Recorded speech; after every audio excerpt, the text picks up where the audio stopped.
Halo pemirsa GPR TV dari Sabang sampai Merauke dari Miangas hingga Pulau Rote. Bertemu kembali dengan saya Bilki Sabila dalam program Kominfo Newsroom.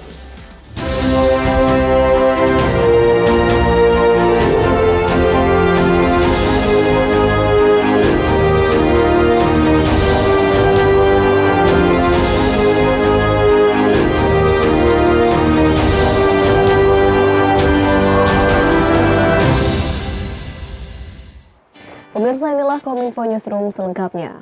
Presiden Republik Indonesia Joko Widodo pada APEC CEO Summit di San Francisco, Amerika Serikat menggaungkan sektor hilirisasi yang saat ini tengah menjadi sektor prioritas Indonesia. Presiden berharap para pebisnis APEC dapat menjadi bagian dari proses dalam bidang kemajuan hilirisasi yang dilaksanakan Indonesia saat ini. Presiden Republik Indonesia Joko Widodo ketika berpidato di hadapan para pebisnis dalam kegiatan APEC CEO Summit di Main Ballroom, Moscow West, San Francisco, Amerika Serikat, Kamis 16 November mengatakan, salah satu sektor prioritas Indonesia saat ini adalah hilirisasi industri. Indonesia saat ini menjadi negara yang memiliki cadangan nikel terbesar di dunia, dan Indonesia tengah berproses dalam membangun ekosistem kendaraan listrik terintegrasi. Indonesia juga menargetkan memproduksi 600.000 mobil listrik pada tahun 2030. Oleh karena itu, Presiden berharap para pebisnis APEC dapat menjadi bagian dari proses dalam bidang kemajuan hilirisasi yang dilaksanakan Indonesia saat ini. Dalam kesempatan tersebut, Presiden Joko Widodo juga menekan di tengah ekonomi dunia yang saat ini dalam keadaan buruk, Indonesia mesti dapat bertahan dikarenakan beberapa hal, seperti Indonesia memiliki potensi besar, kekayaan sumber daya alam, bonus demografi, pasar yang besar, stabilitas ekonomi dan politik yang terjaga, serta komitmen kuat Indonesia untuk menciptakan iklim investasi yang kondusif dan kompetitif.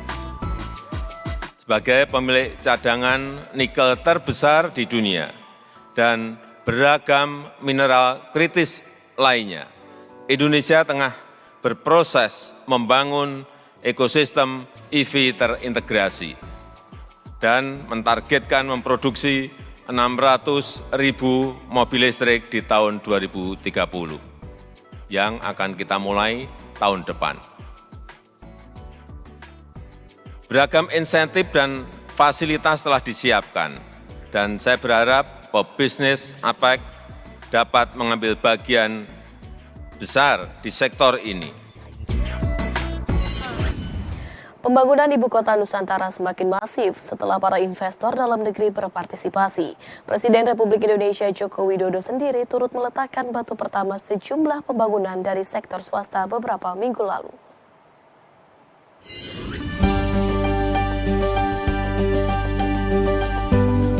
Pembangunan Ibu Kota Nusantara atau IKN akan mengusung konsep kota pintar berbasis alam dan kelestarian lingkungan. Konsep inilah yang ditawarkan pemerintah kepada para investor. Dibangun di atas lahan seluas 6.671 hektar, pemerintah kini mulai membangun sejumlah infrastruktur prioritas seperti Istana Kepresidenan, perkantoran kementerian lembaga, hunian ASN, bendungan, dan lain sebagainya. Sementara pembangunan seperti sekolah, rumah sakit, hotel, perumahan, transportasi, teknologi, energi pariwisata, dan lain sebagainya melibatkan pihak swasta dalam dan luar negeri. Dalam APEC CEO Summit yang digelar di Main Ballroom, Moscow West, San Francisco, Amerika Serikat pada 16 November 2023, Presiden mempresentasikan pembangunan IKN di depan para pelaku bisnis. Presiden mengajak seluruh pebisnis yang hadir dalam APEC CEO untuk tidak ragu berinvestasi di Indonesia, termasuk pembangunan di IKN. IKN disebut Presiden menjadi salah satu prioritas investasi dengan segala potensi pembangunan di berbagai sektor. Salah satu peluang besar itu ada di Indonesia.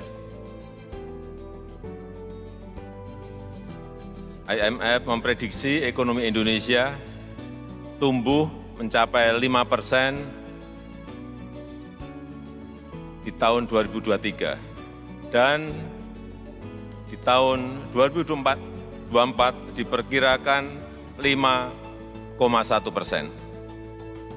Artinya, berinvestasi di Indonesia merupakan pilihan tepat, merupakan pilihan yang menjanjikan. Indonesia memiliki potensi yang besar, kekayaan sumber daya alam, bonus demografi, pasar yang besar, stabilitas ekonomi terjaga, stabilitas politik terjaga, dan yang paling penting komitmen kuat untuk menciptakan iklim investasi yang kondusif dan kompetitif. Ini adalah waktu yang tepat untuk berinvestasi di Indonesia. Dan saya harap Bapak Ibu dapat memanfaatkan peluang ini dengan lebih agresif dan lebih cepat. Meski saat ini pembangunan IKN masih didominasi oleh investasi perusahaan dalam negeri, Presiden meyakini bahwa geliat aktif investor dalam negeri akan secara bertahap menggoda investor luar negeri untuk segera masuk membangun IKN. Dalam keterangan pers di kanal YouTube Sekretariat Presiden, Presiden Joko Widodo mengatakan investor asing akan diprioritaskan membangun sektor pendidikan, kesehatan, dan teknologi agar IKN menjadi kota inklusif bertaraf internasional dan menjadi contoh pembangunan bagi kota lain di Indonesia. Sampai saat ini belum ada.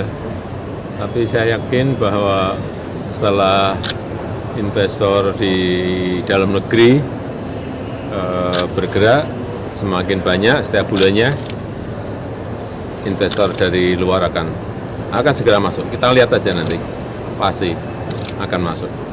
Pendidikan, kesehatan, juga teknologi.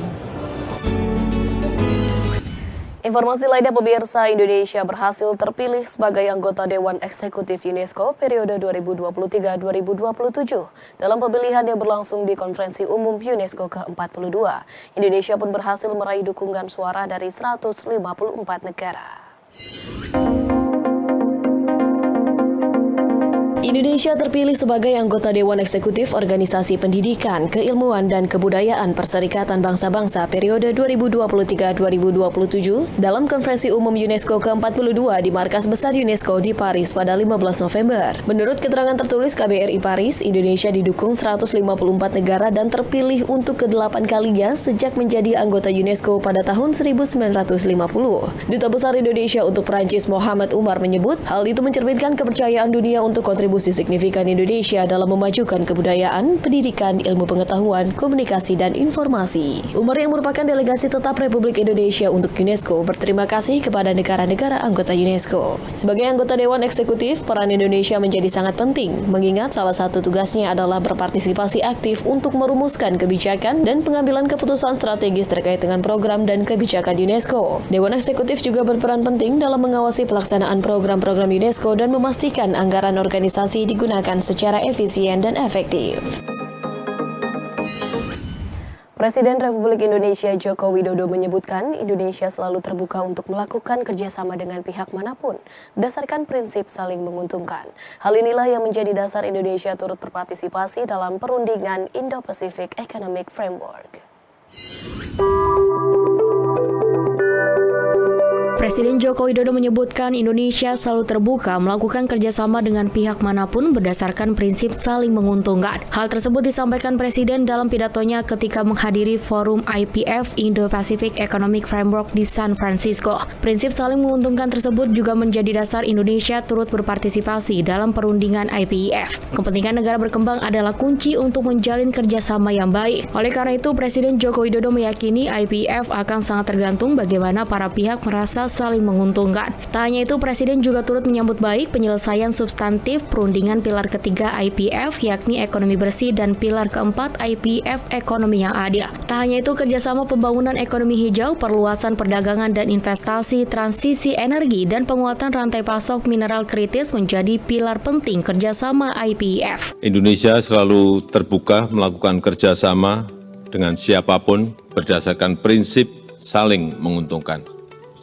Prinsip inilah yang mendasari Indonesia berpartisipasi dalam perundingan IPEF, saling memahami kebutuhan nasional, terutama kepentingan negara berkembang adalah kunci untuk menjalin kerjasama yang baik.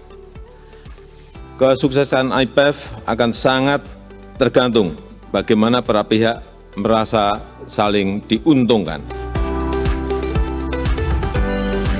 Pemirsa, usai jeda kami akan kembali dengan informasi lainnya. Tetaplah bersama kami dalam Kominfo Newsroom.